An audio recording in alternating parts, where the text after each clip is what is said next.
Jeff Harry. Jeff, welcome to the program. I like the start that you're off to. You kind of got it right with the 2001 Space Odyssey. That's an impressive start.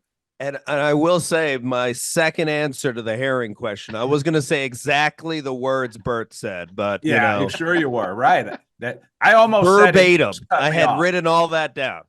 Yeah.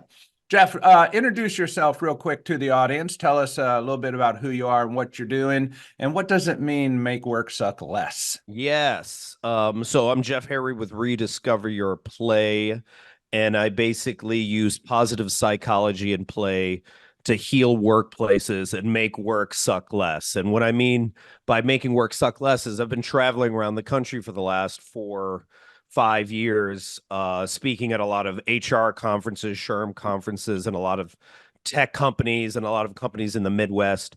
And the biggest vibe or the biggest communication I get from employees is they just work sucks right now. It really sucks, even more so than pre-pandemic. So what I talk to them about is like, if we're going to be at work for 2,000 to 2,500 hours a year, right? That's most people. How do we create an environment where people are not as disengaged? Because right now they're 86% of people actually are disengaged according to McKinsey.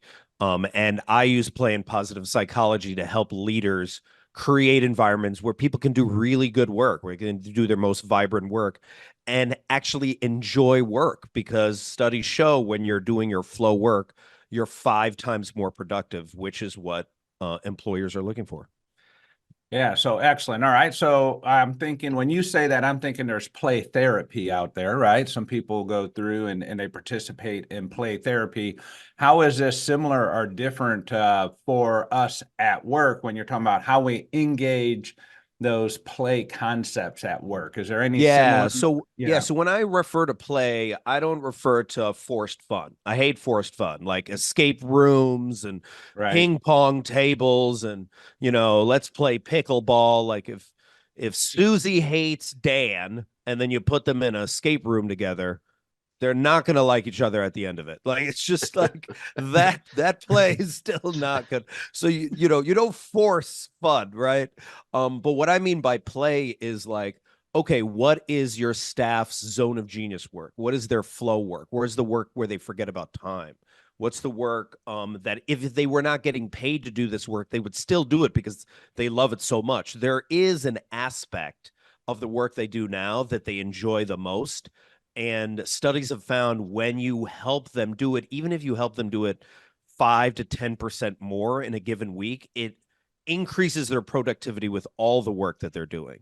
And a great example of this, and Google used to do this, is Google used to have this thing called the 20% rule, where they gave their staff 20% of their time to do whatever they wanted as long as it benefited Google. And what came from that was Gmail, Google News, Google Maps, Google Earth. Like, the foundations of Google came from allowing their staff to play and be innovative.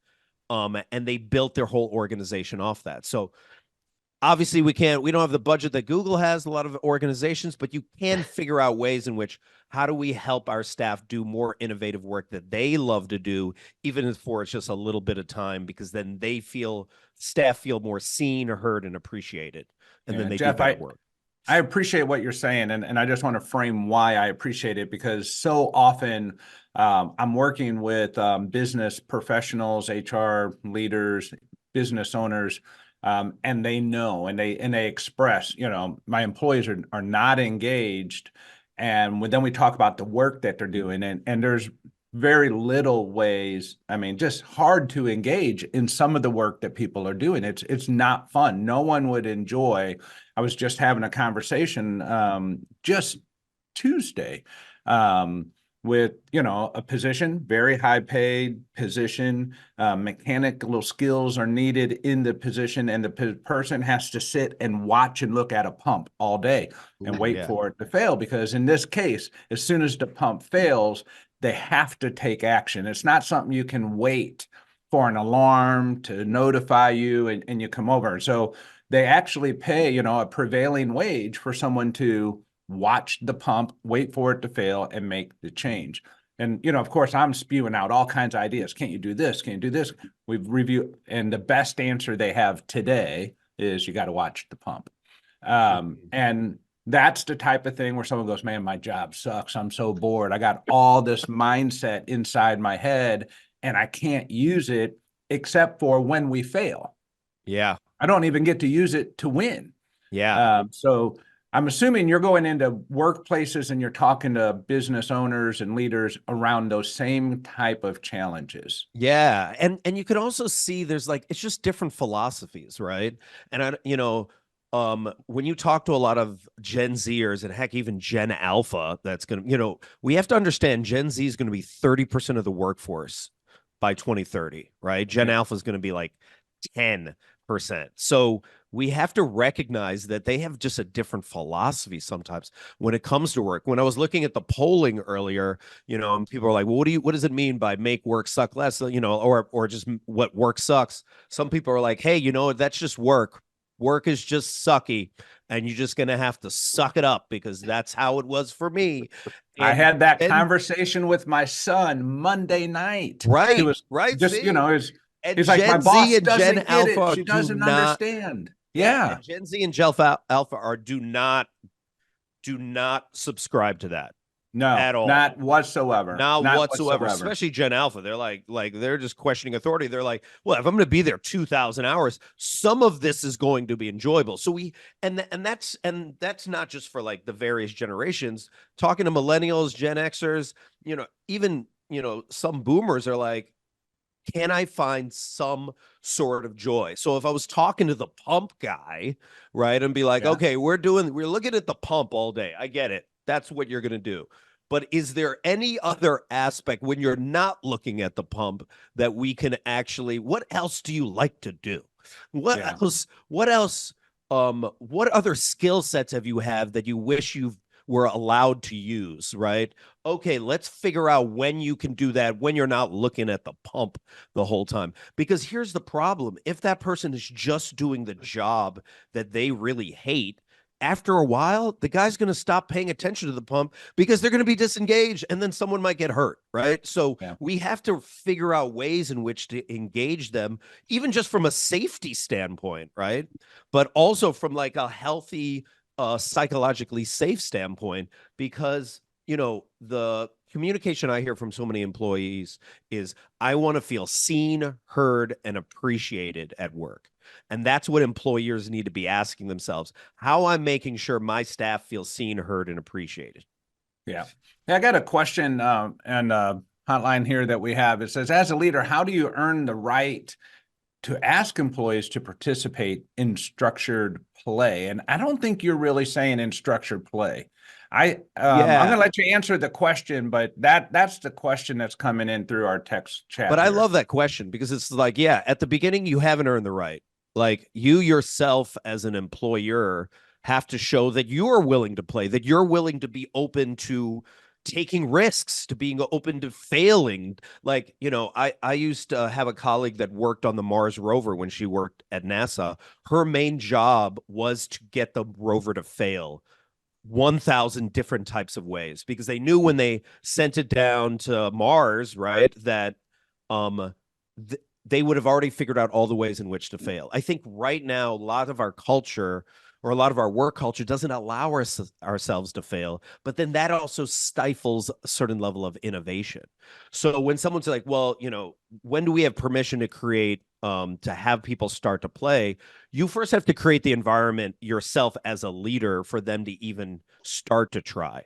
And and when I say play, I say people playing on their own time, on their own terms, right? Like, for example, if you have a project and you always do it in the same standard way everywhere. Okay, we're going to do the marketing plan this way. We're going to do the sales plan this way. We're going to do our safety plan this way. If your leader was like, all right, I want to approach this problem in a different way, and I'm going to give you the freedom to figure it out, and we're going to try a bunch of different ways, but I'm giving you this playground to play in, and you play in your way and come back to me with many different ideas, and we'll pick the best one. That is the environment that I'm talking about. This environment where people feel like they can take risks. and you may or may not be referring to this, but I can think of a time I was working with a really great group of leaders, um, and we were just all down, right? We had no energy. Now we all liked our jobs. We all liked each other. But when we came together to work on strategy, we were always down. I mean, it was a downer meeting. Yeah. And so I was talking with the CEO, and we were trying to figure out like what's the problem? Why is this high performing, highly engaged team down Yeah. when we do strategy, which is what we love talking about? Yeah. And you know what it came down to? What we figured out was it was the environment we were in. It was the room we were in. Right? That room, just it was the same room every day where we were problem solving and working on real, quality issues, safety issues, arguing with each other, debating about, concepts. So when we got in that room, that was our mindset. Yeah. So the moment we changed the room, we went to a different room. We didn't even go off site. We just went and did our meeting in a different room. We had a completely different level of engagement. It was such a simple change, but made a significant difference in the participation. I love that. Also, what's interesting is you can positively prime the meeting before the meeting starts. So a lot of people think the meeting starts when the person's like, let's start the meeting. But the meeting actually starts with the first person that speaks in the room. So if someone is like talking about their baby or their dog or something that's really happy, before the meeting starts, it's actually more productive. But when someone comes in and was like, traffic sucked, and you're like, oh, yeah, I hate it. And, then actually productivity drops in the meeting. So it's amazing that even if you're not the leader in the meeting, you can set the tone for the meeting before a meeting can even begin. Absolutely. Hey, Nick, can we get a real quick glance at the poll questions and get Jeff's opinion on those real quick before we depart? Phil, I'm thinking here that guy who's waiting for the pumps to fail. If you looked at his resume and saw his job progression, I think he started out at a grass seed factory, and his first job was watching grass grow. He then moved, got his promotion, and went to a paint company, and his job was watching paint dry. And now he's at a pump company waiting for a pump to fail. I think there's a pattern here with this guy. You're brilliant. You're brilliant. We're going to look him up on LinkedIn after this and give him a tag. But that's a good one, Burt. Well done. All right, Jeff. Any opinion on this this response here? It looks like open communication, work-life balance, clear goals. I'm really kind of team building is way down low, right? That's interesting to me. Well, I agree with this, right? This is the whole idea of like, let's not have people start playing until we are transparent. So John Amici says work culture is defined by the worst behavior tolerated. So if you want to like fix your workplace, just be like, what's the worst behavior we're currently dealing with? And address that, because you have to first be transparent and be like, okay, what kind of conversations are we willing to have? Are we still having nice meetings where nothing important can emerge, right? The acronym. Or are we willing to have kind meetings that are like key, important, necessary, and deliberate? Like, are we being open and honest in our meetings? And are we canceling meetings that are unnecessary? Man, if there's just one thing you could do to make your work suck less, cancel a lot of these meetings. You don't need all of them, right? And when you come from that place of like, give your staff time to do their work, and then listen to them when they communicate issues. Don't let it fall into a black hole. All of a sudden, they feel more heard. And this kind of reminds me of like Ted Lasso, the show, when he first came to the team. One of the first things he did was he had like the suggestion box, and someone was like, yeah, the shower pressure sucks. And the first thing he dealt with was the shower pressure, something so small. So my challenge to people that are listening to this is, what is your shower pressure issue? What is one small issue you could fix that could tremendously help your staff? And once they see that happen, then they're like, ooh, maybe other things might happen. And then they're going to be more likely to play and not feel like that their work sucks so much anymore. All right. Looks like we got some really fun and serious comments at the same time, such as like resignation accepted. I like that one, right? Or only on Mondays does work suck. Oh my gosh. Yep. And, beats unemployment. I guess that depends, on your point of view. If it beats unemployment, there's certain days, maybe I even feel like, man, I'd rather be on unemployment than have to deal with Burt again today. But there's always some good responses here. This is why I like the word cloud. Anything jump off there, at the page to you, Jeff? Well, yeah, I mean, it's interesting, right? Like, say, for example, beats unemployment, right? Like that. Let's say you say that to a Gen Zer, right? Or even a Gen Alpha, like, hey, at least you got a job. That doesn't satisfy them. They are actually potentially then going to quit. Like, that's you gaslit them at that point. Particularly in today's world, it's like, I can go get a job any place. Yeah, I can make money on TikTok, dude. Right. Like, they have options. So you can say that to them, right? You could be like, all right, resignation accepted. Good luck out there. They'll find other things. They are creative enough.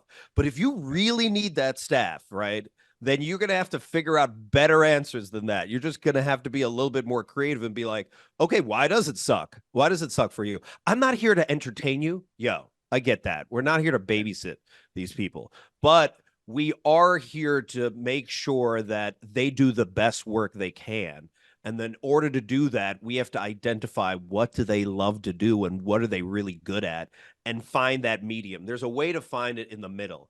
But as long as we're like, peace, they're going to say peace as well. And then there's that rift that happens and then it continues to suck. Yeah. Are you saying like peace or peace? I mean, that's different, Okay. Yeah. Peace. Peace between us. Look at that one. Yeah.